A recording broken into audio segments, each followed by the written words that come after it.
I knew something was off the second I pulled into the driveway. 8 hours behind the wheel, 2 gas station pit stops, and a burger that tasted like regret.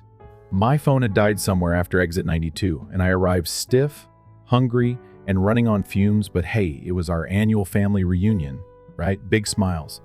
Forced hugs, the kind of laughter that floats on the surface but doesn't touch the eyes. I walked through the front door of my childhood home and paused. Something was missing. Correction, my something was missing.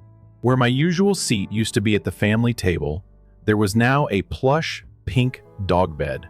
Curled into it, wearing a rhinestone sweater and the kind of smug expression that only tiny dogs and narcissists can pull off, was my sister's poodle, Lady Muffin, or Princess Gigi, or whatever her name was this month. Look who finally showed up.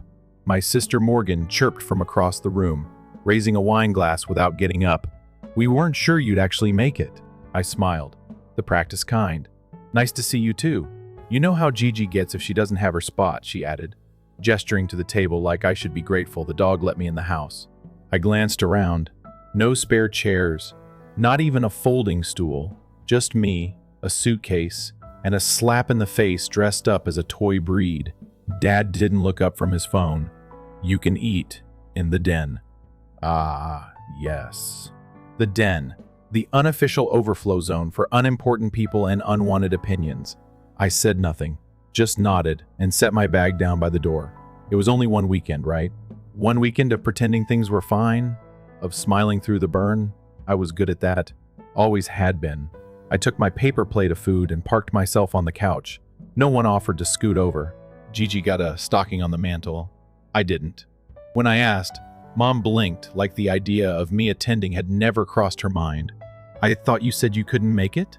She offered weakly, pouring another glass of wine. I confirmed, 3 times. Oh, well, it must have slipped through. Of course it did. The real slap came on the last night. My phone buzzed back to life after charging in the kitchen. A notification popped up from my bank. $1,800 transferred via Zelle to a name I didn't recognize. Memo line, reunion dinner texts. I blinked. Thought maybe it was fraud. Clicked in. Nope. Definitely my account. Definitely my money. I looked up from my phone.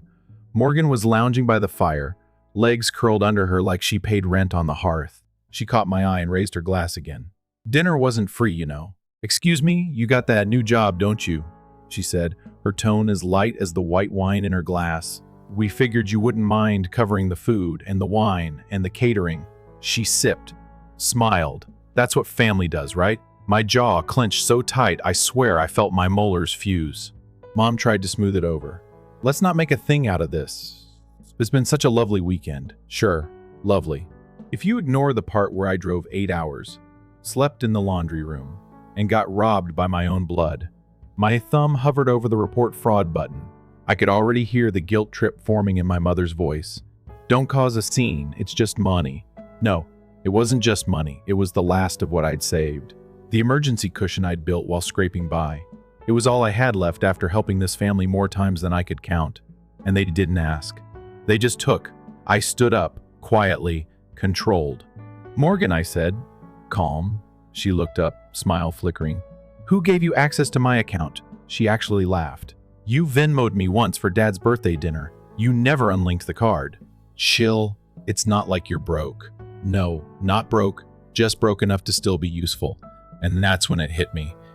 Every chore I'd done, every payment I'd made, every time I'd said yes when I should have screamed, no, they weren't asking, they were assuming. Because to them, I wasn't family, I was a resource. And the scariest part, I let it happen. I grabbed my coat. I need some air, I muttered. But as I turned toward the door, something stopped me. Morgan was on her phone again, snickering. She turned the screen toward my cousin Nate. Check this out. Daniel got rejected again. 3rd time this year. Maybe if he smiled more. They laughed. Dad chuckled. Morgan looked at me, eyes twinkling. Oops, was that off limits? And that was it. The moment. The click. The clarity. I wasn't just the family ATM, I was the punchline. I stepped back into the room, cleared my throat. Everyone turned. Let me tell a joke, I said, voice even. A guy drives 8 hours to see his family. He's the only one who doesn't fly. Brings gifts, pays for dinner, sleeps on the laundry room floor. The room got quiet. But when he gets there, his seat's been given to a dog. Then they steal $1,800 from his account without asking. And then I look straight at Morgan. The punchline calls him a loser. Silence. No one laughed. Not even Gigi. Nobody said a word. You could hear the hum of the fridge in the next room. Even the wine glasses seemed to hold their breath. My mother, ever the keeper of appearances, gave a nervous laugh and muttered something about not ruining the weekend. I ignored her. My focus was locked on Morgan. She rolled her eyes, leaned back on the couch, and crossed her arms like I'd just told her the weather forecast. Not that she'd committed digital theft. "It's not that deep," she said, as if those words were a reset button. But it was deep, deeper than any of them wanted to admit. Because this wasn't about one dinner. It was years of little betrayals that added up like interest on a loan. No one asked me to take out, but everyone expected me to repay. I looked around the room, scanning the faces of people who all seemed so damn comfortable. Morgan's husband scrolled his phone like we were background noise. My dad suddenly found the fireplace fascinating. My mom kept fiddling with her necklace. I could have dropped a bomb in that room, and they still would have acted like I was overreacting. I'd always been too sensitive or dramatic or difficult a neat little label they slapped on me every time I dared to say I was tired of being treated like less. It wasn't the dog bed. It wasn't the missing stocking. It wasn't even the money. It was the casualness of it all. Like I should have expected it. Like it was just another part of the family routine. Me giving, them taking, no questions asked, no gratitude given. "I'm not poor," I said, calm and measured. "But I'm also not your personal debit card." Morgan opened her mouth, probably to say something snide, but I raised a hand. "Don't," I said. "Just don't." My mom stepped in, her voice soft and sweet, like a store-bought apology. "We didn't mean anything by it. It was just a misunderstanding." I turned to her, and for the first time in years, I didn't swallow my truth. "You chose a dog's comfort over mine," I said. "You didn't forget to hang my stocking. You didn't forget to save me a seat. You just didn't care enough to make sure I was included." Her face flickered, a tiny crack in her practiced composure. And it was in that moment I realized something that hit harder than the missing money or the stolen seat. These people didn't just forget me. They erased me, on purpose, and expected me to thank them for it.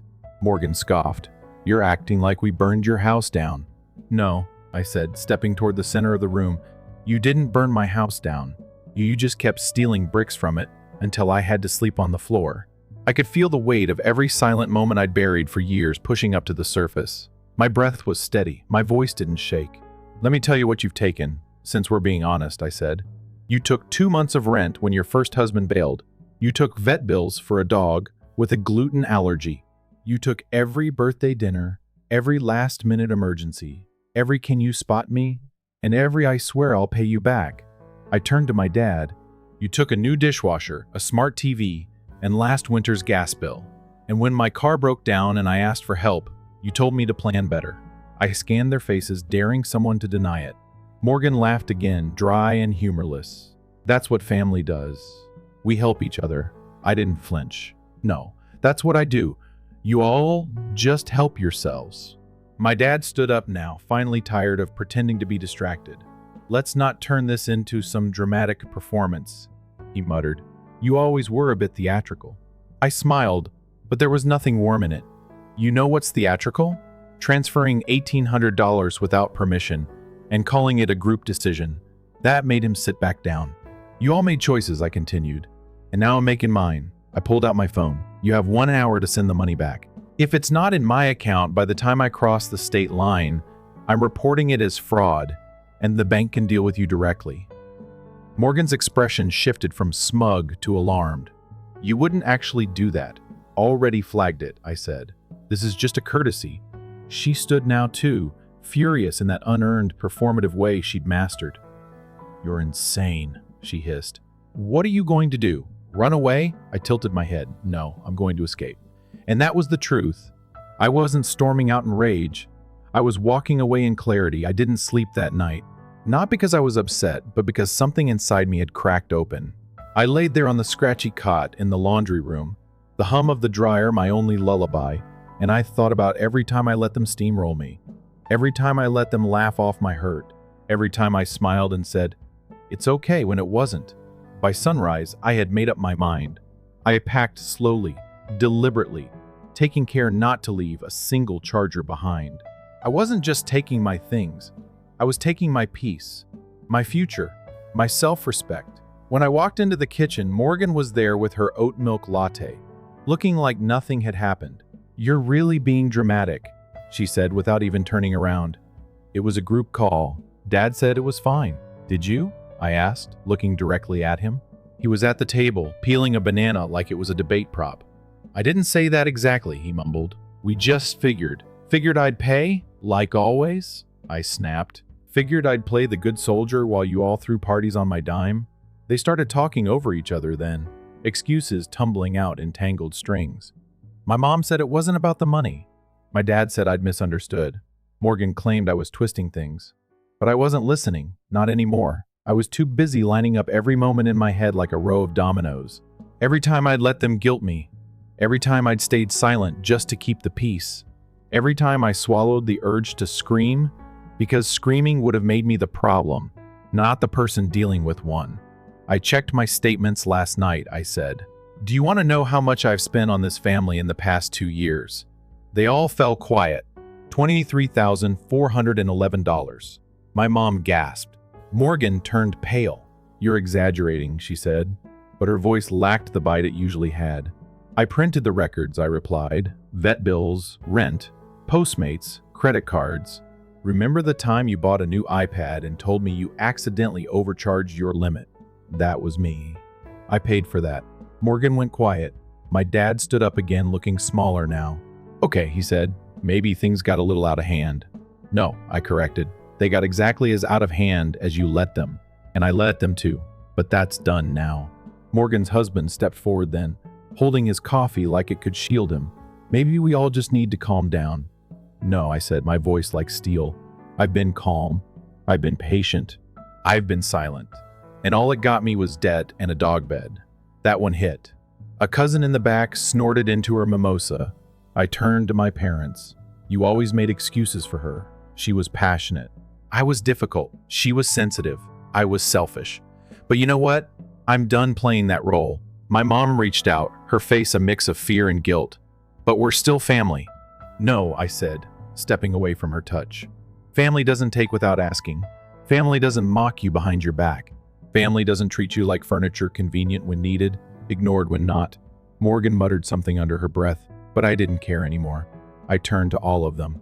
"From now on, I'm not your backup plan. I'm not your emotional mule. I'm not your fixer or your wallet or your afterthought." I picked up my bag and slung it over my shoulder. "You can call me selfish. You can say I'm overreacting. You can rewrite this story however you need to feel better. But I know what happened. I know who I am. And I'm not the villain in this narrative. I'm just the one who finally walked away." Then I opened the door, stepped outside, and didn't look back. The cold air hit me like a reset button. I didn't cry. I didn't fume. I just stood there on the front lawn, letting the silence wrap around me. It was a strange kind of quiet, the kind you only get after you stop trying to be understood. The kind that creeps in when you finally stop rehearsing the conversations you'll never win. My breath came out in small clouds, and I could still hear muffled voices through the windows behind me, probably scrambling to rewrite the story before it left the driveway. I wasn't surprised. That house ran on selective memory and retouched versions of the truth. They weren't interested in accountability, they just didn't want to look bad. And right now, I was the threat. Not because I yelled, but because I didn't. I should have kept walking, should have gotten in the car and left that chapter behind. But something tugged at me, something louder than all the years of silence. They needed a message they couldn't misinterpret, a truth they couldn't smother with guilt or brush off as a moment. I turned around, walked back up the porch steps, and opened the front door without knocking. They froze mid-conversation like kids caught breaking something expensive. Morgan narrowed her eyes. "Forget something?" I nodded. "Yeah, I forgot to give you all a gift." I walked to the center of the living room and dropped my duffel bag with a solid thud. Slowly, I unzipped it and pulled out a thick black folder, the kind that usually lives on lawyers' desks. My mom looked visibly nervous. My dad leaned forward. Morgan muttered something under her breath, probably assuming I'd printed out another dramatic speech. She wasn't completely wrong. This, I said, laying the folder flat on the coffee table, is proof. Of everything. I pulled out documents one by one like dealing a deck of receipts. Bank statements, screenshots of transactions, emails, text threads, vet invoices, rent receipts, grocery app logs, Uber receipts. I had labeled every page color-coded, categorized, time-stamped. Morgan's name showed up most, but my parents weren't far behind. My dad's eyes scanned one of the sheets, and I could see the exact moment recognition hit him. "This is over the top," he mumbled, trying to recover some kind of authority. "Why go to all this trouble?" I looked him square in the eye. "Because for once, I want the truth to be louder than your excuses." Then I pulled out the last piece, a flash drive in a small plastic case. I placed it on top of the stack. "This is a backup of everything, in case anyone forgets again, or if the IRS wants to ask where Morgan's extra income came from." Her face drained. "You wouldn't." I didn't flinch. Already did. Just covering all my bases. My mom gasped softly. "We're family," she whispered, like the words still held value after all this. "You're right," I said, voice steady. "So tell me, when was the last time you did something for me that didn't involve guilt, gaslighting, or assuming I'd just say yes?" No one answered. Morgan's husband reached for his coffee again, like maybe caffeine could drown out the tension. I turned back to the table and pulled out a final item. A photo frame, the cheap plastic kind from a pharmacy. Inside was a picture from last year's reunion, me standing at the edge of the group, holding a tray of drinks, partially cut off in the crop. Taped to the back was a check for $1, made out to Morgan. In the memo line I had written, "For all the thanks I ever got." I placed it gently on the table. "You wanted something? Take it." Morgan didn't speak. Her jaw was tight. Her eyes were shiny but dry. My mom looked like she might say something, but the words never formed. Maybe for the first time, she realized she had nothing left to defend. Because this wasn't a fight. I wasn't screaming. I wasn't storming. I was documenting. And that was worse. That was what made it real. I gave them one last look, not angry, not even disappointed. Just done.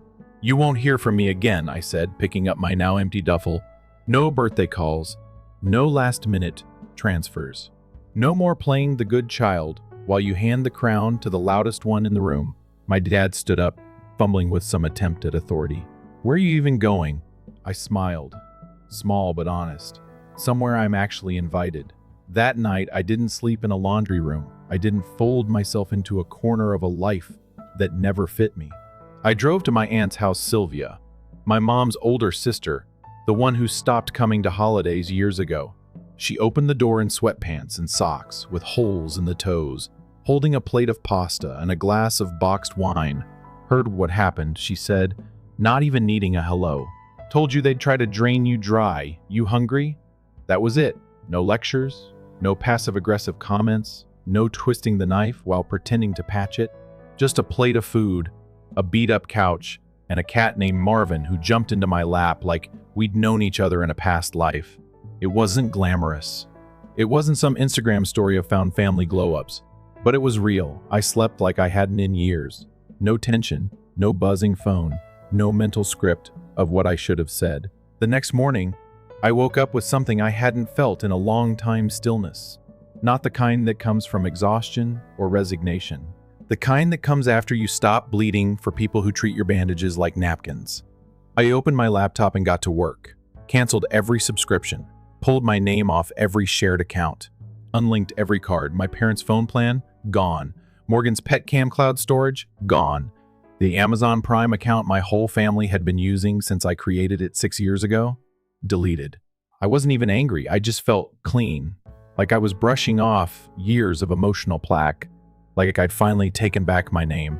They called, of course. First Mom, then Dad, then Morgan, who tried FaceTiming me twice in 1 hour. I let every call go to voicemail. She left one message, long, breathless, and dramatic. "You've broken this family," she sobbed. "I hope you're proud of what you've done to Mom. She's heartbroken." I listened to the whole thing, then deleted it, because I wasn't the one who broke anything. I just stopped holding the cracks together. Later that week, I got a message from my cousin Nate, the same one who laughed when Morgan made that joke about Daniel. Yo, that was savage. They're all spiraling.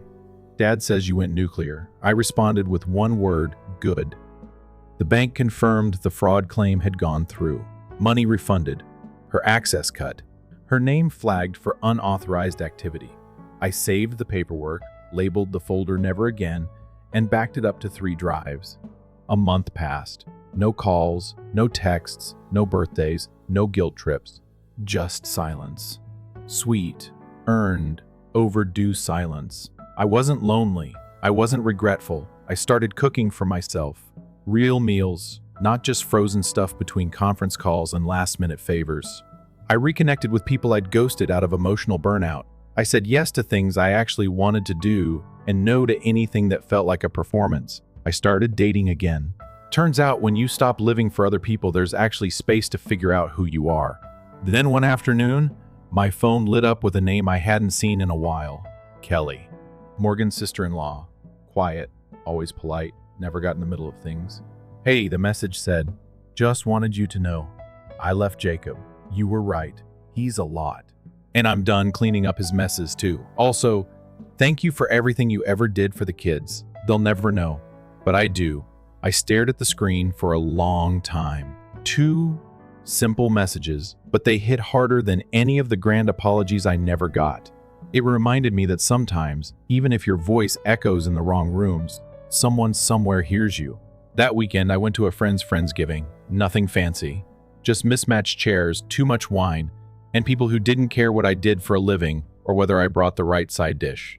Someone asked about my family. I told the story. The whole thing. The dog bed, the stolen money, the invoice folder, the $1 check. They listened without interrupting, and when I finished, someone said, "Damn, you're the main character." I laughed so hard I almost cried, because for the first time in my life, I actually felt like it. After that, Friendsgiving night, something in me clicked for good. It wasn't some cinematic revelation, no dramatic music, no perfect metaphor, just a deep, quiet certainty that I wasn't going back. Not emotionally, not financially, not even out of politeness. It had taken me years to realize that love with conditions is not love, it's leverage. And I was done being leveraged. So I kept walking forward, even when the silence from my family grew louder than any fight we'd ever had. There were no half-hearted apologies, no maybe we overstepped messages, not even a guilt-ridden Christmas card. At first I thought it would hurt. I braced myself for the sting, but what I felt instead was relief, like I had been holding my breath for a decade and finally exhaled. Without their voices in my ear, my own thoughts grew clearer. I started hearing myself again, the version of me before guilt became my personality. I went back through my own records, not the financial kind this time, but emotional ones. Memories I had filed away and labeled harmless, but that never really were. Like the birthday party where they forgot to bring a cake because Morgan's flight got delayed. Or the time I got a promotion, and my dad's only response was, "Good, maybe you can help your sister now." Even back in high school, when I landed a scholarship, and my mom called it lucky because Morgan had tried harder but didn't get it. It was always the same script. Morgan was the golden one, I was the responsible one. She got attention, I got assignments. And somewhere along the way, I accepted that as normal, but not anymore. I made a quiet promise to myself, no more rewriting history to make other people comfortable.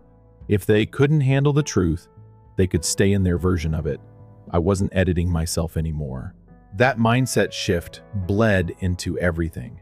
I started being more honest with friends, saying no without guilt, saying yes without over-explaining. I went to therapy not because I was falling apart, but because I wanted to stay intact. My therapist asked me once, "What do you owe people who only love you when you're useful?" I didn't have an answer at the time, but I do now. Nothing. You owe them nothing. Not your peace, not your money, not your weekends, not your silence. Especially not your silence. 3 months after I walked out, I got an email from my mother. The subject line was, "Please read." It was long, rambling, punctuated with phrases like, "We just didn't know how you felt," and "You should have said something sooner," and the classic, "Family is complicated." There was no apology, just soft-shoed excuses and emotional bribes. At the end, she wrote, Your father is very hurt. He doesn't know why you've done this." I didn't respond. Not because I was angry, but because I finally understood that clarity isn't cruelty. People confuse the two when they benefit from your confusion. I didn't need them to understand me. I needed to understand myself. And I did. For the first time in years, I felt solid. Morgan didn't write, not directly, but she posted. Oh, did she post? Cryptic quotes about betrayal, photos of Gigi in a tutu with captions like "only one in this family," with loyalty. Passive-aggressive jabs about people who think they're better than family just because they have money now. I didn't comment. I didn't even screenshot. I just rolled my eyes and kept scrolling. Because that was the difference now. I wasn't playing the game anymore. I wasn't showing up to defend myself in a courtroom where the verdict was already decided. Let them talk. Let them twist it. I knew the truth, and more importantly, I had proof. And not just in folders or bank logs, but in the way my life started to heal once they were no longer pulling at the threads. By spring, I had moved into a new apartment. Nothing fancy, just mine.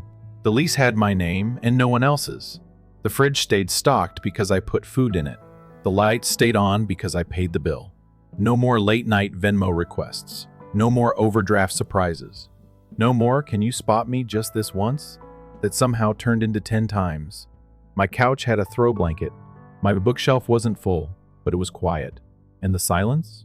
It didn't ache anymore. It comforted.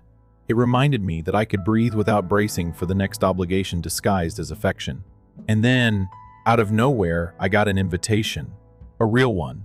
From a friend I hadn't seen since college. She was throwing a housewarming party, and she wanted me there. "Bring whoever you want," she said. I almost laughed. Because for the first time, I didn't feel the need to ask permission. I went. Showed up with wine and a dish I actually had time to cook. And I didn't talk about my family. Not because I was hiding anything, but because I didn't feel defined by them anymore. When someone asked about my holidays, I just said, "I did my own thing this year," and left it at that. No explanations, no asterisks, just peace. That night, I came home and sat on the balcony, feet tucked under me, a cup of tea in my hand. I watched the city move around me, cars, lights, people living their lives, and felt this strange warmth in my chest. Not excitement, not joy, something slower, something quieter, satisfaction.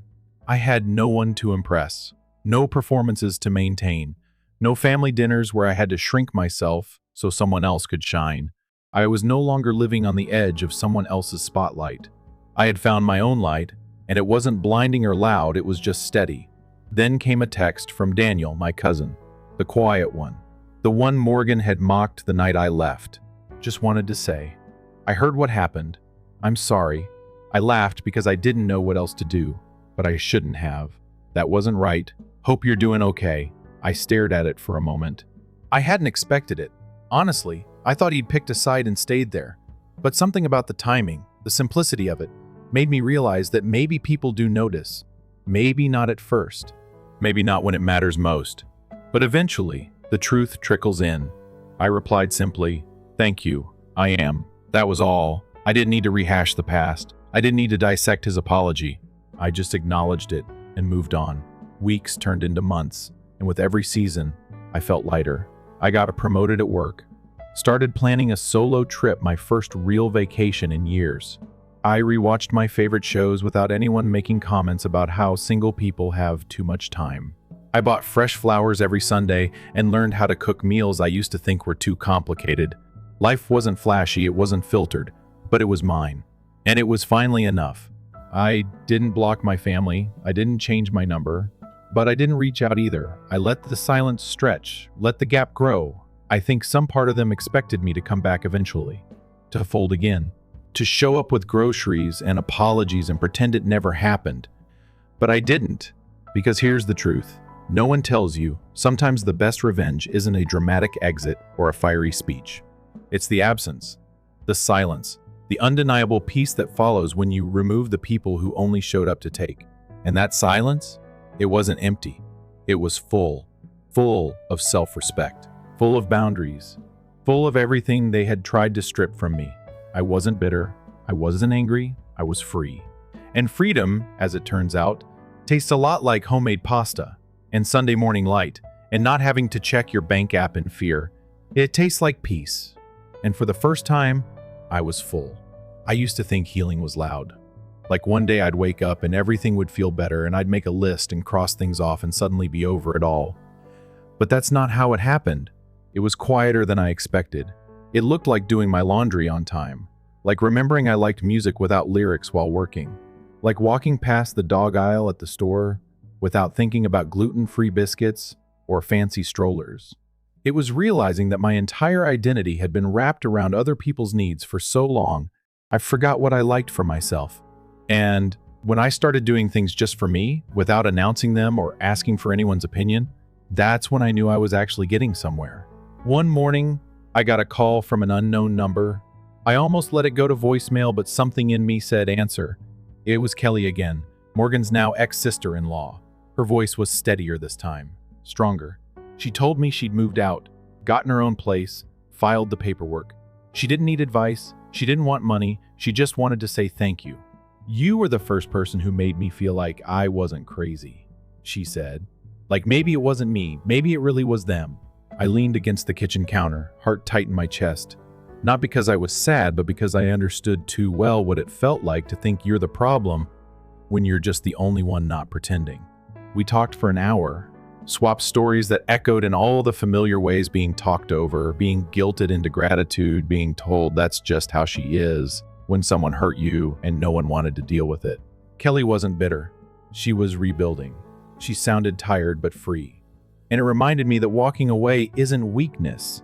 It's strength in its purest form, the kind that doesn't need to scream to be heard, the kind that doesn't wait for applause, the kind you only understand once you've stopped watering dead gardens and started planting something of your own.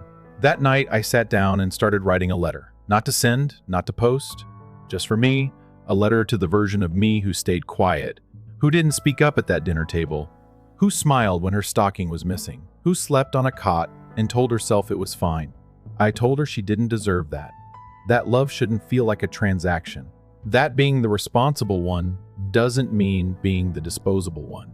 I told her I was sorry for not protecting her sooner, and I promised her I wouldn't let it happen again. Then I folded the letter and slipped it into a drawer, not to forget, but to remember what it cost to find my voice. The next weekend, I was at the grocery store when I saw Morgan's ex-husband now, at the self-checkout.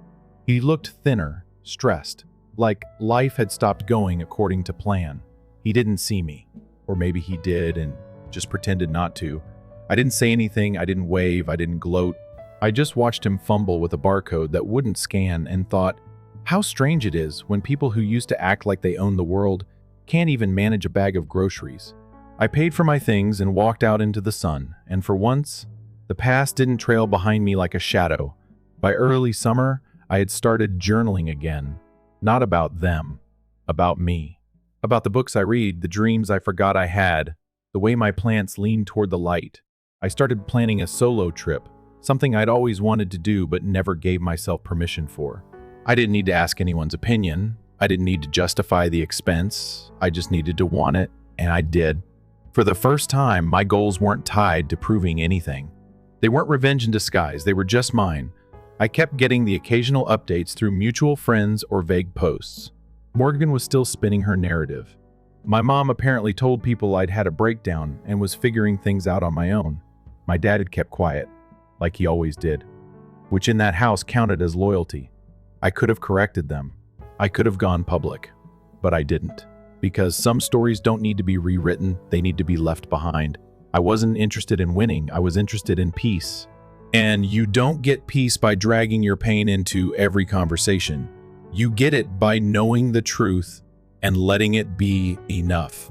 Then one day, while checking my email, I saw something strange. A legal notice forwarded from my bank. It was a formality. Morgan had attempted to reverse the fraud claim and was denied. The system flagged her account for suspicious activity. There was a line in the attached report that said, "Pattern of behavior indicative of financial manipulation." I stared at the sentence for a long time, not because it surprised me, but because for years, I had convinced myself I was imagining things. That maybe I was overreacting, but here it was, black and white, not just a feeling, not just a gut instinct, proof. And while I didn't feel joy, I did feel validation. the kind that doesn't need to be shouted, the kind that lets you sleep. I forwarded the file to my personal drive, labeled it closure, and moved on with my day. No angry texts, no triumph posts, just one more string untied from a tangled mess I no longer had to carry. Sometimes justice doesn't come with fireworks. Sometimes it comes quietly, in folders and timestamps and overdue consequences. And that's enough. Months pass like that. Simple. Steady. I started dating someone new. Slow, kind, patient. The first man I'd ever met who didn't make me feel like love had to be earned through sacrifice. He didn't ask me to fix anything for him. He didn't treat my independence like a threat. We went on hikes, cooked dinner together, sat in silence without it being awkward. I didn't tell him everything right away, but eventually I did. Not the whole saga, just the parts that mattered. He listened, really listened. And when I finished, he didn't say, "That's crazy," or "Family is still family." He said, "You did what you had to do." That was all. And it was perfect. One night while we were cooking, he asked if I wanted to visit his family for the holidays. I paused. Not because I didn't want to go, but because for the first time, the idea of being around someone else's family didn't make my stomach twist. I smiled and said yes, because maybe the past had taken enough. Maybe it was time to start saying yes to the present. As the end of the year crept closer, I realized something I never thought I'd feel. I wasn't scared of running into them. Not at the grocery store, not at weddings, not online. I didn't need them to hurt. I didn't need them to collapse. I just needed space. And I had it, and that was enough. I still got updates from time to time. Someone saw Morgan at a work event. Someone else ran into my mom at a market. Apparently, she still tells people she doesn't understand what happened, that I just snapped. And maybe in her version that's true, but in mine, I didn't snap. I woke up. And when you finally wake up after years of surviving in someone else's dream, you don't go back to sleep. You start living for real. The strange thing about walking away from people who raised you is that the world doesn't stop. There's no grand parade or closing credits. The sun still rises, dishes still need washing, emails still come in, but inside something shifts. It's subtle at first, like a bone you didn't know was out of place, suddenly clicking back into alignment. One day you catch yourself laughing, really laughing, not because you're trying to keep things light, not because you're deflecting, but because something is actually funny. You blink and realize hours passed without thinking about who might be disappointed in you. You don't rehearse conversations in your head anymore because you're not trying to be heard by people who've already decided not to listen. Life becomes less about explaining and more about experiencing, less about proving and more about being. A year after I left, I got an envelope in the mail, no return address. I recognized my mother's handwriting before I even opened it. Inside was a birthday card. No message. Just love, Mom and Dad written in ink that looked careful, like each letter had been shaped to feel more sincere than it was. No acknowledgement of what had happened. No apology. Just a card, like a reminder that they were still there, still watching, still pretending this was just a phase I'd grow out of. I didn't get angry. I didn't cry. I didn't even toss it out right away. I just stood at the counter, card in hand, and realized how light I felt. This wasn't bait anymore. It wasn't a hook. It was a whisper from the past, and I had the option to ignore it. So I did. I slid it into the recycling bin between junk coupons and expired grocery ads, then went back to stirring my soup. People think cutting ties means hatred, that you must be burning with rage to walk away. But the truth is, the most permanent exits happen in stillness. No smoke, no fire, just a door that quietly closes and never reopens. I didn't need them to say sorry anymore. I didn't need them to see what they did wrong. Healing isn't waiting for someone else to admit they hurt you.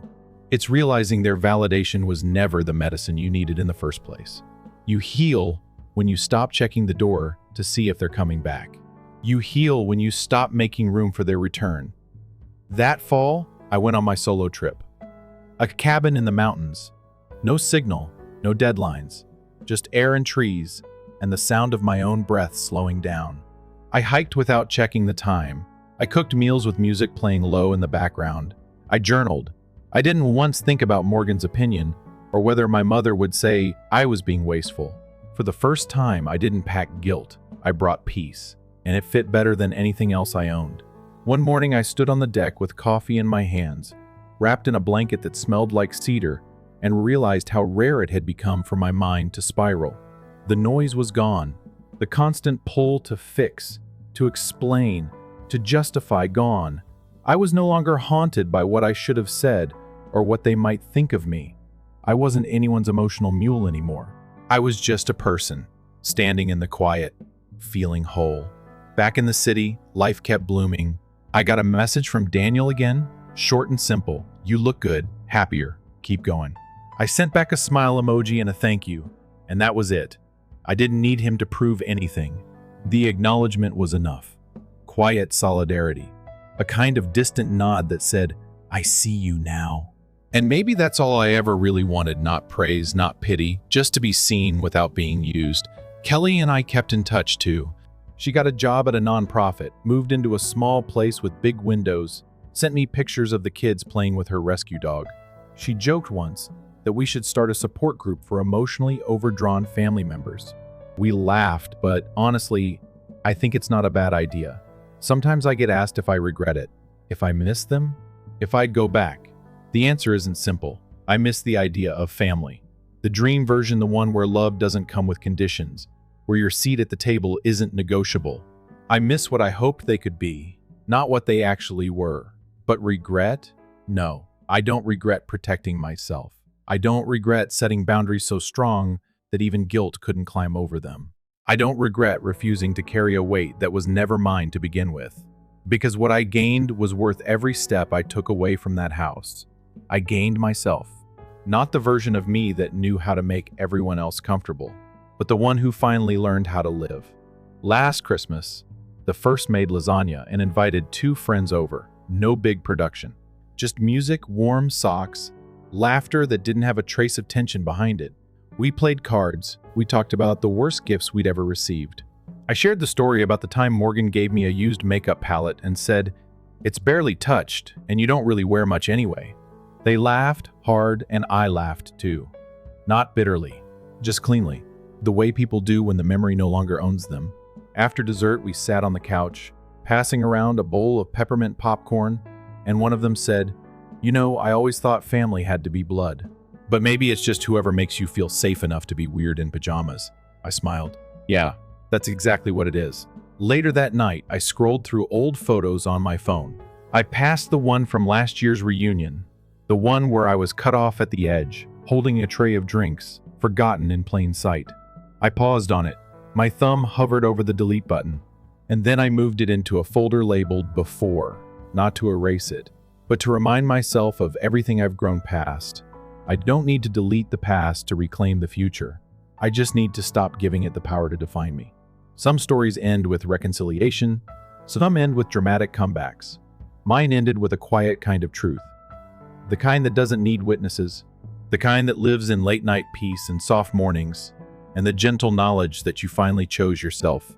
There's no applause, no standing ovation, just a steady heartbeat, and the knowledge that you're not carrying anyone else's story on your shoulders anymore. So if you're reading this and wondering if it's too late to walk away, let me say this, it's not. If you're worried they'll call you ungrateful, selfish, dramatic, they will. Let them. Because you're not here to be palatable. You're not here to earn a place in someone else's narrative. You're here to live your own. And sometimes the most powerful thing you can do is close the door they never thought you'd have the strength to walk through. I did. And I never looked back. Because peace is better than permission, and healing isn't loud, it's steady, it's honest, it's mine. Story 2. Because my wife's appearance was below par, my sister forbade her from attending her wedding. As they stood for the ideal family portrait, I remained silent, sent a present, and arranged for a private helicopter flight. Every guest froze in disbelief as my helicopter dropped something while flying overhead. "You are still welcome to attend." Claire sipped her green juice and crossed her legs, as if she hadn't just slapped my wife in the face. She can't, though. Cohesion, elegance, and visual narrative are key components of this wedding. I'm not attempting to be cruel. I'm just telling the truth. With her hands firmly gripped in her lap, my wife sat next to me. The sheer constraint of not expressing what she wanted to made her cheeks flush, not because she was ashamed, That look seemed familiar to me. I glanced at my sister Claire, the perfectionist, the influencer, the girl who believed she was curating a Vogue spread rather than getting married. My wife is being banged by you. My voice was flat as I spoke. Claire, looking quite innocent, cocked her head. No, the visitor list is being edited by me. And that's it. She disregarded us both like background noise as she glanced down at her phone and resumed browsing Pinterest boards. My wife was the first to get up. Leave, she muttered. Her back was straight, but her voice broke slightly. Neither of us made a declaration or another word, not to my mom, who had remained silent the entire time while seated in the corner. Not to my dad, who didn't realize we were going since he was too preoccupied with the guest seating arrangement. As we arrived at the vehicle, for her, I opened the door. Don't create a scene, okay? She replied, pausing to gaze at me. This is nothing new to me. Something inside of me was broken by it. I refrained from arguing. That evening, I just gave her a forehead kiss and took her home. I said no in my RSVP. I sent a present, a costly one. No drama, no petty remarks. I then called to secure a private helicopter trip above the vineyard wedding location and to confirm the precise time for the post-ceremony photographs, prepared a modest, lawful, and memorable speech due to my sister. Want a picture-perfect day free of those who aren't visually appealing. Okay then. But the instant the skies opened will always be in her memory. Something flew down like ash as the aircraft hovered. Something that sent all of the guests running, shouting, clutching their high-end heels and phones. Nobody anticipated it, not even her. But you have to know how we got here before I tell you what I dropped. For this was more than a wedding. This was about years of being the family's spare brutality and control. This story about a brother who had had enough. My wife wasn't just banned. After everything I had done, they deleted her. I invested a lot of money in this family. I was a walking wallet, disposable, and now a bother. What hurts the most, do you know? It isn't the taunts, or even the quiet. When a family treats you like furniture, you're doing everything for them. Helpful when required. When not growing up, invisible. The princess was Claire, the captain of the debating club, with hair as smooth as a pageant. As soon as she was able to spell the word designer, she was a queen bee. She played helpless and smiled sweetly to get what she wanted. However, I was the one who solved the problem, the one who quietly brought about the change. For example, I paid my dad's power bill when he neglected to do so for 2 months. A week before prom, Claire's car broke down, so I used my whole credit limit to fix it so she wouldn't miss her special day. I convinced myself that's what family did, even if no one ever expressed gratitude. Guess who co-signed the lease for Claire's first apartment after college? I was the one who couldn't take the strain after being laid off for 3 months. You know who paid for her groceries, rent, and gym membership? Me, once again. Our parents didn't have the funds to throw her a royal-style surprise birthday celebration. Can you guess who spent $2,400 in decorations and catering? You understand, Claire wasn't the only one. To remind me that I was the one with his life together, which somehow made me responsible for everyone else's lives going apart. Our parents used to nickname me Mr. Responsible, which actually meant Mr. ATM. My wife, Emily, was aware of it right away. Why do you pay every time?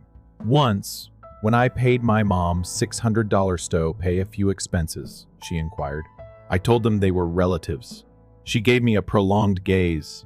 We are too. I regret not listening to her earlier. The wedding preparations was the tipping moment. Anthony was a tech guy with a startup and a big ego, and Claire had recently been engaged to him.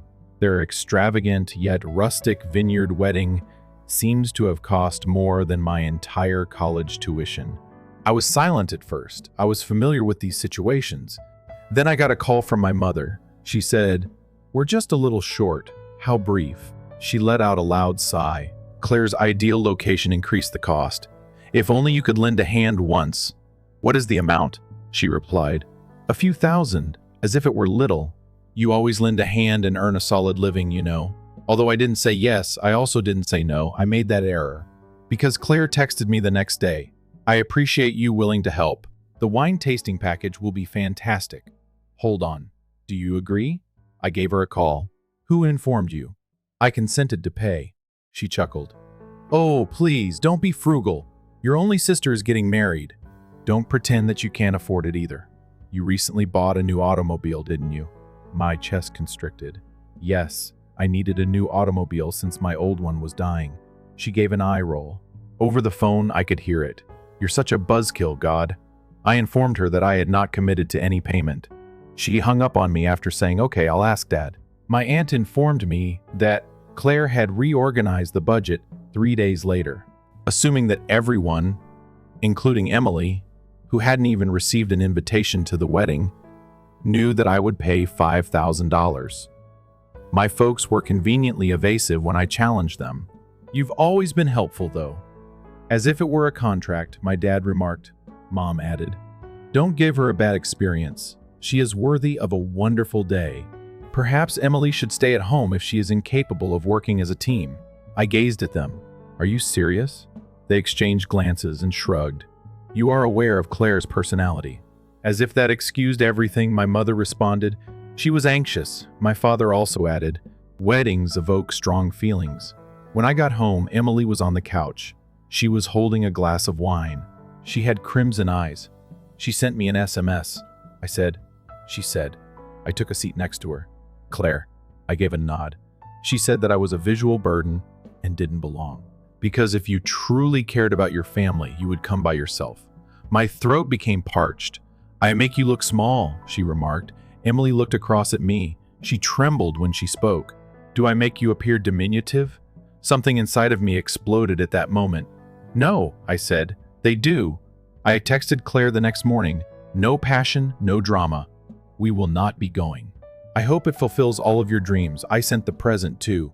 She anticipated her registry to include an expensive espresso machine. I then made the helicopter reservation. However, the guilt storm arrived before I could feel good about it. Mom called. Dad gave a call. I received a message from Claire in the group chat. I didn't think you would be that petty. You have always been giving. Money, I suppose, transforms people. The final string was broken by the text that followed. Your wife doesn't measure up, so don't penalize me for it. I took a good look at the statement. Emily had not simply been wiped by Claire. She spat on her. They also expected me to stop funding it. I grabbed my phone, dialed a private aviation firm, and began organizing the event that would spoil her ideal day. Not with force, just the facts. In front of everyone she ever attempted to impress, she fell out of the sky.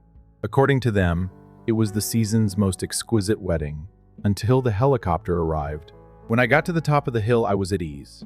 Below, I could see the arena sprawled out like a live Pinterest board. Rows of well-arranged seats, a white canopy, and a floral arch flowing champagne and delicate pinks. Behind them, the vineyard gleamed in the afternoon sun, becoming golden. Everything seemed flawless. Also, excellent. Claire's gown flowed like a wedding advertisement as she stood close to the altar. Anthony, her fiancé, was grinning next to her. A string quartet performed a pleasant, upscale-sounding tune while guests drank roses and posed for pictures. Then the noise. There was a buzz at first. Delicate. Wondering. All heads were turned to the sky by the time the helicopter was almost above. The string accompaniment ceased. The atmosphere changed. What's happening? Someone yelled. Then the fall. Like snowflakes, hundreds of white cards fell from the sky. Before they flipped them over, visitors first reached out, perplexed, believing it was a wedding-related activity. A black and white picture of my wife, Emily, on one side. Elegant, powerful, sincere opposite, the reality. Claire's message in a screenshot.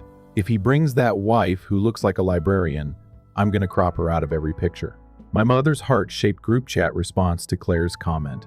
UG. After she ruins the aesthetic, Claire sends him her most audacious text to coerce him into paying half of the wedding's cost. He folds every time. The stunned guests' shoulders, the tables, and the floor were all struck by the cards. Phones emerged. Some people gasped, and others started whispering.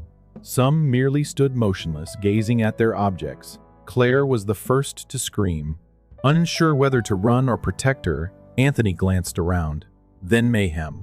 In a desperate attempt to seize the cards before more people read them, my mother sprang for them. My father yelled that he was going to call security. Thinking it was a drone prank, the photographer freaked out. And Claire, the ideal bride, started to spin around and yell, "Who did this?" Then she noticed me. I was observing from just outside the venue gate. She came charging at me. Veil crunched under her high-end heels while her makeup twisted and cards cracked. "What's wrong with you?" "Everything was damaged by you." I didn't recoil. "No," I responded coolly. "I told everything." She ceased to shake. "Indeed. Now we're retreating. I don't know if the show still featured this." Claire's expression contorted. "I was always hated by you. You felt envious. It is what it is." I moved forward a step. "Feeling envious? You weren't invited."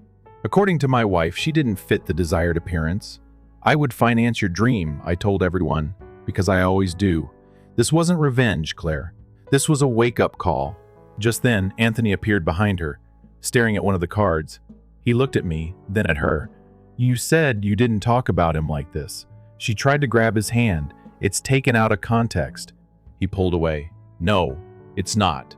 And then he walked off, left her standing there in a $9,000 dress, alone. My mother ran up next, red-faced and wild. "What have you done? If humiliated your sister in front of everyone, her wedding is ruined." I stared at her. "You helped her humiliate my wife for months and expected me to fund it." "You're exaggerating," she inquired. I pulled one of the cards from my pocket and held it out. "Is this dramatic? You like this, remember?" Her face went pale. Guests were now openly leaving. Someone muttered, "This is a disaster." Another said, "Good for him." One woman took a photo of Claire crying and whispered, "That's going viral." I turned and walked away. I didn't say goodbye, didn't look back. And in that moment, with truth raining from the sky, and every lie laid bare, I felt something I hadn't felt in years. Peace. I dropped the truth on them from the sky. But what hit hardest was the silence that followed. For the first time in my life, no one from my family called me. Not that day, not the next. Not the one after that. Quiet.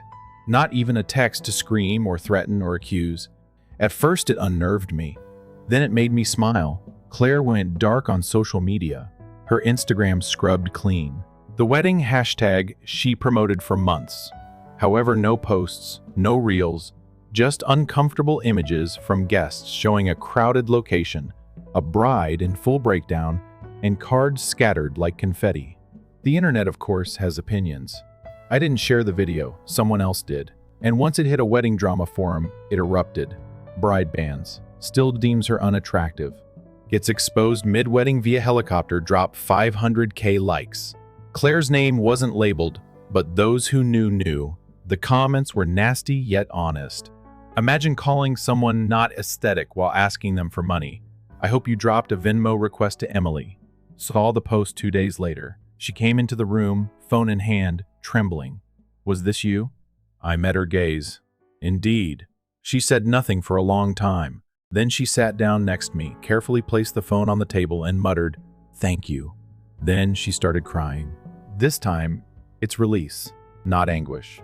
We opened a bottle of wine that evening. The excellent one laughed till 2 in the morning while sitting on the floor like adolescents. They were no longer with us. Of everything. But there will always be opposition to freedom. The calls eventually arrived on day 4. My mother comes first. "You have no right to humiliate your sister in that way. She is inconsolable." I maintained my composure. "For years, you all embarrassed my wife. She just gave Claire a taste of what she has been offering." She said, "You're being dramatic. It was only a miscommunication." "No," I concluded by stating that it was a trend. Click. My father then made an attempt. He sounded worn out. "Good morning. Your point has been made. It's enough." "Not exactly," I answered. "I have yet to provide the further screenshots." After muttering a curse, he said, "So, that's all. You're finished with us?" I chuckled quietly. "I'm finished." It wasn't until the money stopped that you realized. 2 days later, Claire sent an SMS, just one line. "Everything is damaged by you."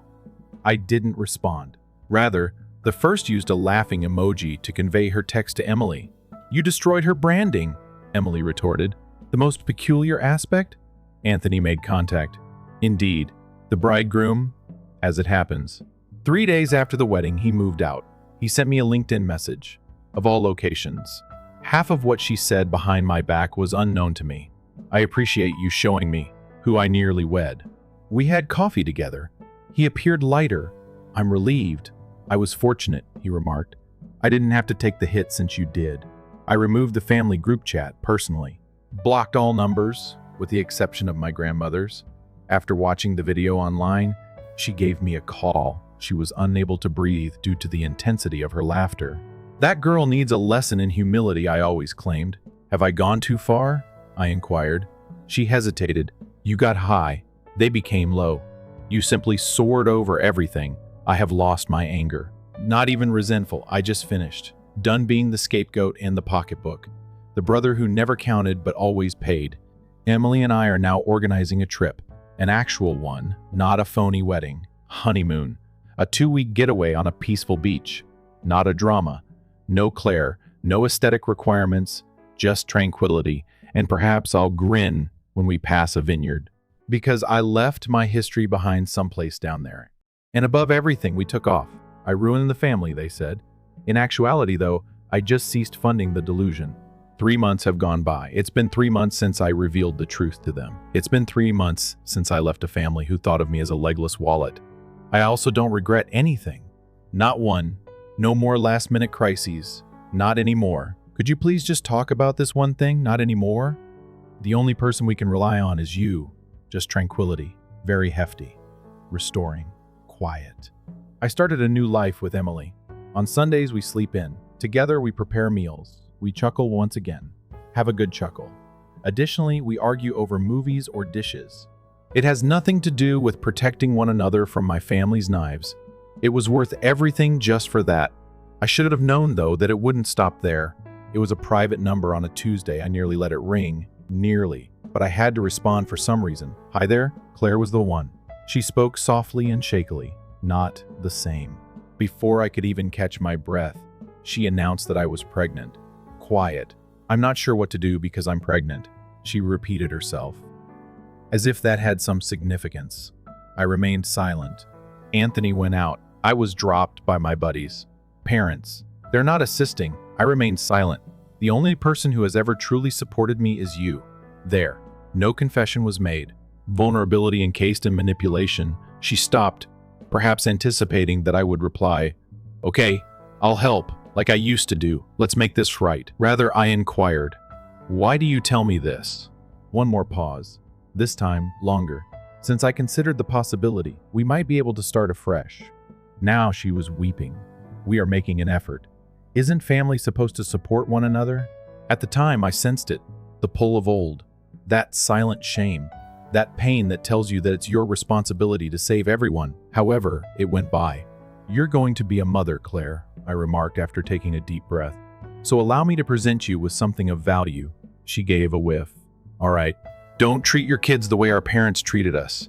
Don't educate them that debt is a prerequisite for love. Don't instill in them the idea that assistance is something you expect rather than something you value.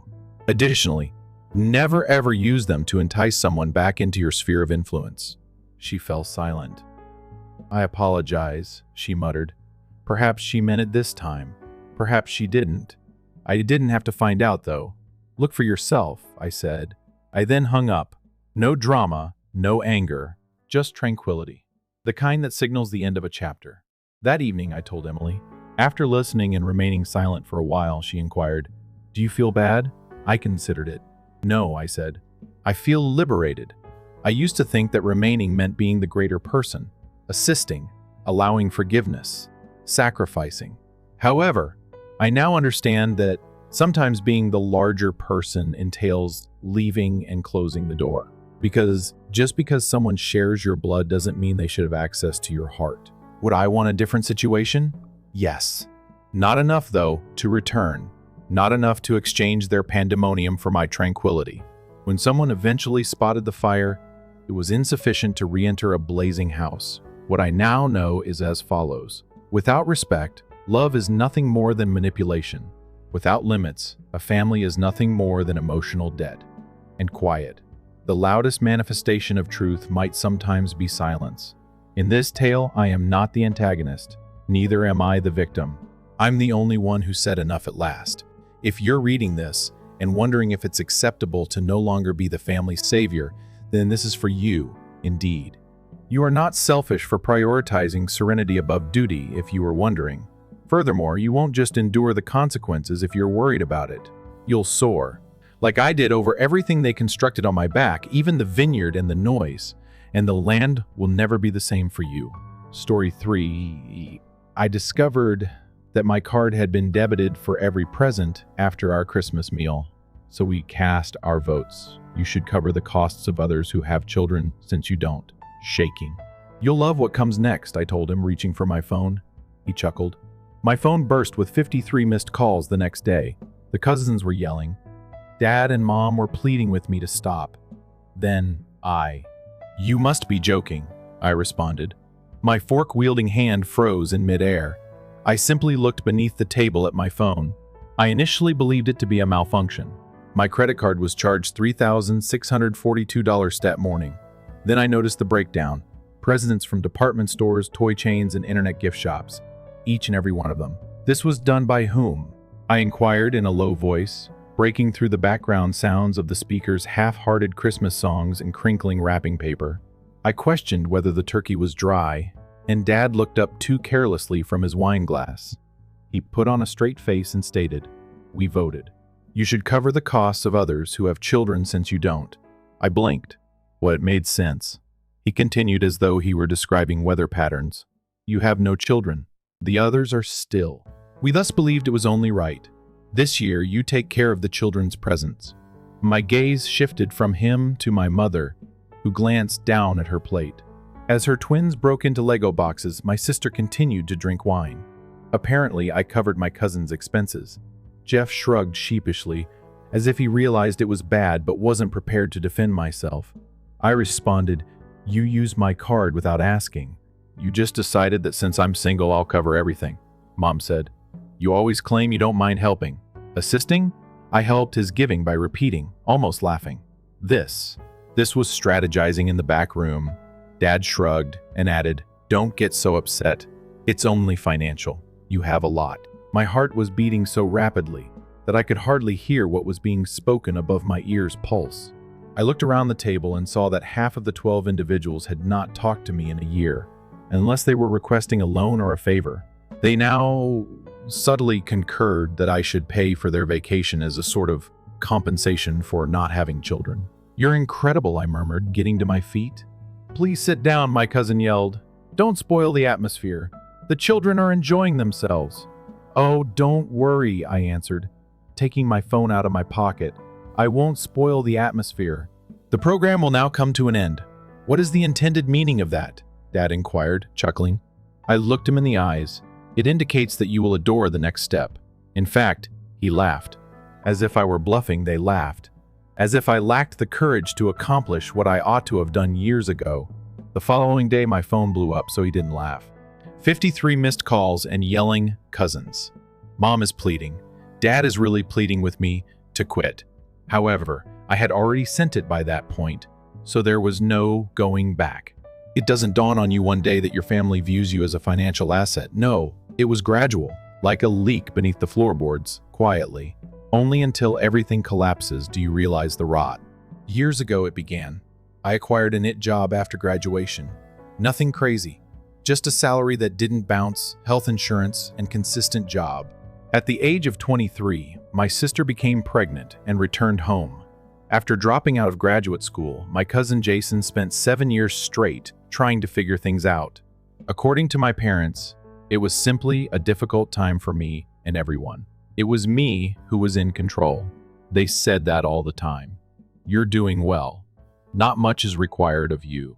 With a kind, condescending smile, my mother used to remind me, "You should share your good fortune."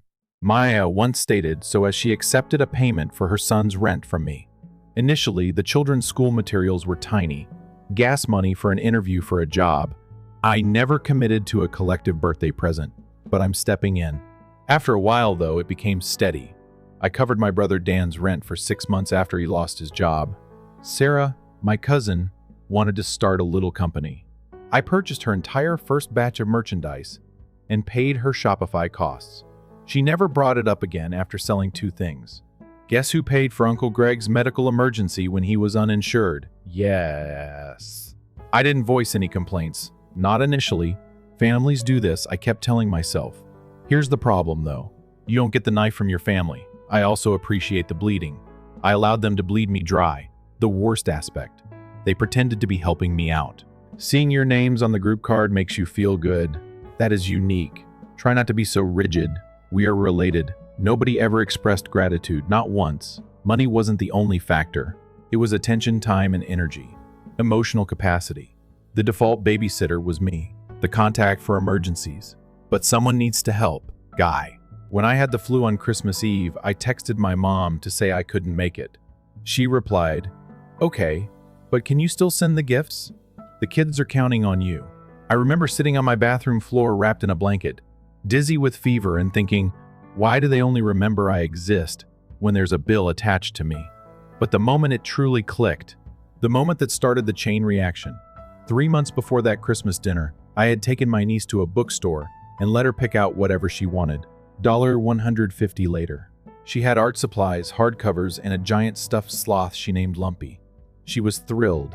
I was happy too until I dropped her off. "Where's Swampy from?" my sister asked. I grinned. "I let her pick it out today." My sister frowned. "You're spoiling her. You think you're the fun uncle just because you have money?" I blinked. "What? Honestly?" she scoffed. "Maybe spend less on toys and more on a personality." It hit me so hard I almost laughed. I just spent my weekend with her kid. Time I could have spent relaxing, dating, living. And instead of thanks, I got mocked. Like being helpful made me pitiful. That was when the mask slipped. Not hers. Mine. I saw them for what they were. Takers dressed like loved ones. Experts in guilt. They never respected me. They hardly liked me. I wasn't family. I was a financing source. And then came December. Midway through November, the family group chat began to discuss Christmas plans. Naturally. I was supposed to host once more for all of the children. Once more, act like Santa with a credit limit. This time I was prepared to say no. I promise I was. But then I got a personal text from my dad. "You're quite skilled at this. Why don't you simply handle every present once more? Later, we'll calm down." Last year and the year before, I never settled down. So I answered, cold and brief. "Only if we both agree beforehand. Who is footing the bill?" He didn't respond for 3 weeks after leaving me on read. Perhaps they had received the message, I reasoned. They used my backup card instead. Thus I was mistaken. Years ago, I gave my mother this card as a precaution. The number was still with her. The statement revealed purchases from 5 separate businesses, none of which were in her neighborhood, suggesting that she had shared it, not because of guilt. I wasn't quite there yet, but I wasn't past that phase either. They chuckled when I mentioned it during supper. They chuckled. Dad's exact words. We cast our votes. "You should cover the costs of others who have children since you don't."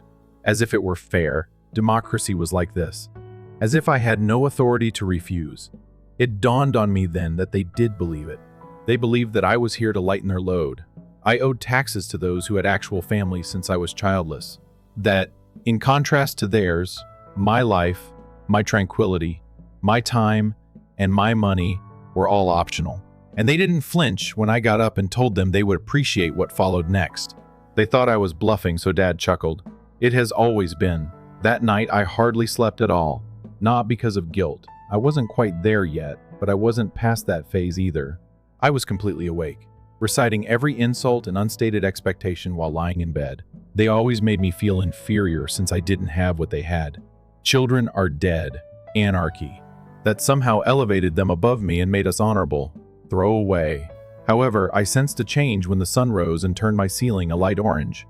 I felt the hesitancy drain like poison. And it wasn't only rage that took its place. Clarity was the key. They desired to handle this as though it were a democracy. All right, let's discuss democracy. I entered the subject line after opening my laptop. Holiday contributions alter the body with instant effect. I'm leaving behind all financial assistance for our extended family. Christmas presents, adult or child birthday presents, school fees, donations, mortgage bridging, emergency Venmo bailouts for unforeseen veterinary expenditures, auto repairs, or Disney Plus memberships are all examples of this. You should anticipate a chargeback if you have already made purchases with my cards. Expect legal action if you have saved or shared my information without my permission. You cast your ballot. I'm returning the vote. To the childless one, Happy Christmas. The first then sent the message to every single person in the group chat. My sister, my parents, every one of the 6 cousins. For that one occasion, my aunt still believes I owe her. When I was 4, she took care of me. I turned off my phone after that. They broke up after precisely 7 hours and 16 minutes. My phone burst in my hand like a grenade when I turned it back on. 53 calls were not returned. Voicemails and dozens of SMS from grieving family members. My cousins are threatening to take me to court for mental distress. It's really distressing that my mother sent me a message that began, "I'm heartbroken," and ended, "This." They phoned me 12 times, Dad. There was only one phrase in his most recent voicemail. "For heaven's sake, please don't do this." However, it was already finished. Because I had already contacted my bank by the time they understood what I meant by chargeback, unauthorized expenditure had been identified, the fraud claim had been accepted, and over $3,600 had been spent. The icing on the cake was the return of the Christmas iPads and Xboxes, along with the Barbie dream houses and Nerf sniper rifles. The emergency card was frozen by me. Thus, it was twice denied when my cousin Sarah attempted to use it to make a hotel reservation later that evening. There was nuclear fallout. My uncle called me the following day. He is one of the few people who has never asked for money, but he also remained silent when the others did. He spoke in a low, embarrassed voice. "Your mother is crying. You ruined Christmas," she says. I didn't recoil. "No," I replied. "When they turned it into a transaction, they ruined it. They simply couldn't handle it." "No," I interrupted. "They had rights. There is a distinction." Then he was silent. "Are you actually billing them all again?" "I did it already." He let out a sigh. I can't say, however, that they didn't anticipate it. He hung up after that. For days, that was the last polite message I received. 3 days later, the actual battle took place. He was waiting on my porch when I got home from work. Mom, Dad, and my sister Rachel, who had her face twisted like she was chewing battery acid and her arms crossed. "Can we have a conversation?" Mom's voice was already trembling as she asked. I pulled the door open. "Express your thoughts. We didn't intend for it to go that way," she said hastily. "What did we just think? That I would stop talking and pay for it once more?" "Sure, rob me blind, but let's do it with eggnog," I'd say with a smile. Dad attempted to intervene. "Let's avoid making this into a war, son. We are related." I let out a loud laugh. "The moment you took my card without asking and called it voting, you declared war." Family didn't feel like that. It felt like betrayal. Rachel rolled her eyes. "Oh my God, are you still on about that? You're acting like we drained your entire savings. I paid for your car last summer," I shouted, "because you couldn't commute with a cracked windshield. You said you'd pay me back," she snorted. "You make 6 figures. You'll survive. And that right there," I said, stepping closer, "is why this ends now. You all treat me like I'm just a wallet that occasionally shows up with a casserole." My mom's eyes filled with tears. "We were just trying to give the kids a good Christmas. So steal from me that step forward. Enough. This has gone too far. You need to solve this. Undo the chargebacks immediately now." I glanced at him and said nothing. So he attempted a fresh perspective. "Think about how this appears," he continued bitterly. "What do you want others to say? That you betrayed your family over a few toys?" I didn't even blink. "No," I answered. "I want people to say that I finally grew a spine." And then I spoke the one words that made my mom gasp. Rachel scream. And my dad get absolutely white in the face. "I'm done with all of you. I've already banned your numbers. And as of this weekend, I'm relocating to another state alone." The stillness was beautiful. My front door was open. Now leave my porch. Following the confrontation, there was no sound for the first 48 hours. In all honesty, it was stunning.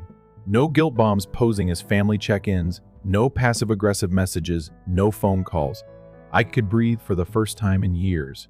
As I sat on my floor with a Spotify music and a cup of coffee, I became aware that I wasn't burdening anybody else. Nobody was counting on me to save the day, pay a payment, or repair a catastrophe. Peace prevailed. However, I was familiar with my family. When they lose their preferred donor, they don't just let go. They began to crawl back in the only language they understood by the third day: manipulation. Perhaps we ought to speak like grown-ups. Your mother has been suffering from stress. Are you content now? The children want to know why Uncle Ghost no longer calls. I noticed the messages. Since I knew none of them missed me, I didn't respond. They didn't get what I gave them. Then something unexpected happened. My cousin Jason sent me a note. I made a mistake. Can we have a conversation? I didn't respond. He appeared different when he was at my front door an hour later. Not the typical sarcastic hoodie-wearing, half-drunk version of him. He had a jacket, a watch, and his hair combed. He appeared to be acting like a competent brother. I signed up for online classes, he remarked. Promotion. I've been working with a pal in an attempt to get my act together. I said nothing. I felt envious of you. After a lengthy silence, he said, That's the reason I snapped. Your L. I was grinning. I was by myself. That wasn't punishment, though. For the first time, it was liberty. Once you cut away the individuals who never listen to you, it's strange how quiet your world becomes. I banned them all after changing my phone and moving states. There was no loneliness in the stillness. Peace prevailed. Go for it. Glory, full-bodied peace. No more guess who texts. Jason. He was still the same. He was playing a part. He didn't come to say sorry. He came to check on my belief. There are tears. I froze the backup card, locked down all the passwords, and notified my bank once again. My family never again came close to me after that. Then freedom arrived. I took a job in another state and terminated my lease. More income, a new apartment, and the absence of family within 400 miles. However, neither the work nor the new beginning was the greatest part. Jason's wife, Kelly, had left a message. I witnessed his actions. I'm going to file for divorce. And I'm grateful. The only person who ever truly helped was you. I wasn't prepared for how hard that affected me. She was aware of what was going on the entire time, but she hasn't said anything yet. Then it dawned on me that perhaps my choice wasn't only about me. Perhaps my self-discovery inspired others to follow suit. I wrote a final message in the family group chat before I left town. I gave it a new name. This bank is shut down for good. Instead, try loving. I then clicked leave chat. Music was blaring through the windows as I drove off, the car crammed full of boxes. I grinned. I was by myself. That wasn't punishment, though. For the first time, it was liberty. Once you cut away the individuals who never listen to you, it's strange how quiet your world becomes. I banned them all after changing my phone and moving states. There was no loneliness in the stillness. Peace prevailed. Go for it. Glory, full-bodied peace. Please stop sending texts asking if you could just pay the rent for this month. No more phony worries wrapped in guilt trips. No more seeing names that only showed up on their invoices flash up on my phone. They had vanished. Not simply gone either. For the first time in my adult life, I was cut off. I had no stake in anybody else's survival financially. I was also surviving on my own terms for the first time in my adult life. I discovered a new flat. It was my nothing special, my guidelines, my spending plan. Only items I loved were in my refrigerator. I left my phone on to do not disturb the first night I stayed there. I finally realized there wouldn't be a call, not because I was expecting one. And believe me when I say that there is a certain healing that takes place when you don't have to defend your limits, justify yourself, or question whether you're being too harsh all the time. You're not being cruel, I assure you. You're exercising your freedom. Of course they tried. Voicemails from blacklisted contacts, new phone numbers, and even a burner Instagram account that messaged me. Return home. We are related. I chuckled. Enough is enough. Enough is enough. When you laughed in my face and voted to take from me, I stated that. When my own father advised me to achieve more because I was childless, I responded with that. That's what I stated when my brother attempted to hack my bank account despite everything. It's different now, though. Enough is no longer a request. It's a line. And you know what? They will never cross it again. I told my therapist everything when I first started treatment. She didn't flinch, simply stated and nodded. You were raised to think that sacrifice is necessary to win love, because that's what it was. That statement stayed with me. They gave me the impression that I had no value until I contributed. Unless I made a payment, I did not belong to the group. unless I make a sacrifice, peace, time, and money. They would not even act as though they loved me. Family members shouldn't behave like that. It wasn't care, it was control. And I got away with it. Nowadays, people ask me if I regret cutting them off. Not for a moment, please. I wish I had done it sooner. Every birthday celebration I sponsored that I wasn't even invited to, I regret. Every time I have to postpone a trip across town because someone's power bill is past due, I regret it. I hate being the one who kept track of each cousin's child's birthday while they consistently neglected mine.